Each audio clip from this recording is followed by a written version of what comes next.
Welcome to the deep dive. Today, we're really going to explore something fundamental. Why do businesses actually go out and connect with new investors? Yeah, what's driving that decision? Exactly. And this conversation is part of the Journey series by ACE. They're a cross-border boutique investment bank focused on this global investor and business owner network. Right. So we're looking beyond just the money changing hands. We're trying to understand the strategy, the real thinking behind raising capital, using insights from, well, what feels like a real dealmaker's guide. And that guide, yeah, it's our main source here. It comes from Ace Navigator's People to People series, specifically their publication from back in June 2023. Okay. So our mission today really is to pull out the most important bits of knowledge from it. Think of it as, a shortcut for you to grasp why businesses seek capital. It's about understanding ambition, competition, all that. Okay, let's dive in then. Let's unpack this. When businesses look for investors, it seems to come down to about, what, 6 core reasons according to this guide? That's right, 6 key drivers. And the first one, maybe the most obvious, but also really compelling, is just growth. Pure and simple. Well, simple in concept, maybe. True. The guide points out it's actually quite multifaceted. It's not just about getting bigger volume-wise, it's also aggressively going after more market share or breaking into completely new markets. Yeah, adding new products, investing in production, sales points, teams.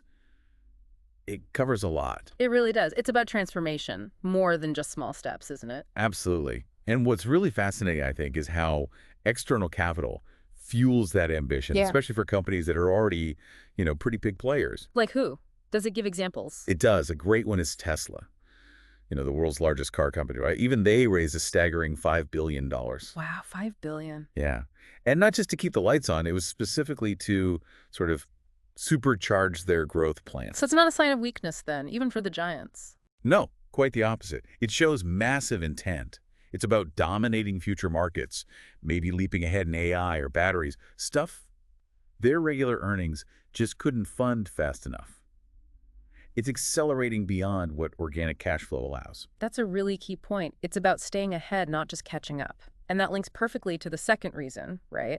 Building a real competitive advantage. Exactly. The guide says securing capital isn't just getting bigger, it's about grabbing market share, sure, but also critically cutting down the time it takes to get into a strong market position. Right. It's strategic speed.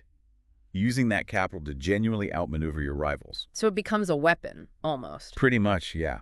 Raises this whole question about the race for market dominance. Capital is definitely a strategic tool. Think about LVMH buying Tiffany & Co. Oh, yeah, it was huge. $16 billion. $16 billion, yeah. Yeah. Highlighted in the source. And that wasn't just adding another nice brand. It was a calculated move to solidify their top spot in luxury, gain pricing power, control supply chains, boost their brand worldwide. So, real strategic control. Totally. It creates barriers for smaller guys and lets LVMH kind of dictate terms. It's like building a deeper moat around your castle, not just making the walls higher. Signals you're serious about staying number one. Building a moat, I like that. Yeah. But it's not always just about financial muscle or buying out competitors, is it? Sometimes it's about who you bring on board. Ah, yes. The value-adding partners. That's reason 3. Right. The guide really stresses this, that beyond the cash, the right strategic or financial partners can bring immense value. Things like management know-how, growth expertise. Exactly.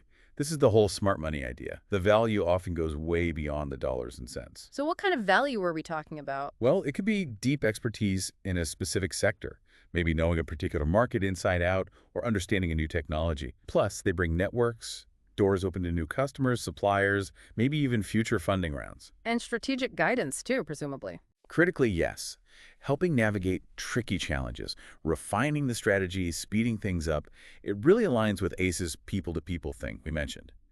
It underscores that the relationship, the shared vision, can be just as vital as the money. So the right partner can really change a company's whole trajectory. Fundamentally, provide insights and connections you just couldn't get otherwise, not quickly anyway. It's intellectual capital joining the financial capital. That makes sense. Okay, shifting gears a bit. Another major strategic move is business acquisition. Reason number 4. This is about growth again, but specifically by buying others, suppliers, competitors, or just grabbing key opportunities that add value or an edge. It's like a fast track, but probably complex. Oh, definitely complex. Yeah. But if you connect it to the bigger picture, it's often about really rapid expansion, sometimes building out a whole ecosystem. Ecosystem, like how? Well, acquisitions let you grab market share instantly, or absorb cool tech, or even get rid of a competitor, or maybe integrate your supply chain to get more control. The source uses Amazon as a prime example. Oh, okay. They've bought a lot of companies. Over 128 strategic acquisitions or investments. It's not random, it's systematic. Building out everything from logistics to cloud, content, groceries, you name it. So they use acquisitions to strengthen their position across many fronts at once. Exactly. Yeah. Often getting ahead of where the market's going or shaking things up. It's like a high-stakes chess game. Each acquisition a strategic move for future dominance. High stakes indeed. Okay, let's move to number 5. This one sounds a bit more technical. Optimize costs of capital. Yeah, sounds a bit dry, but it's super important. The guide talks about getting the right mix of capital sources, debt, equity, maybe hybrids to lower the overall cost. It even says direct equity can be the most expensive. Can you unpack that a bit? Why is equity sometimes seen as expensive? Sure.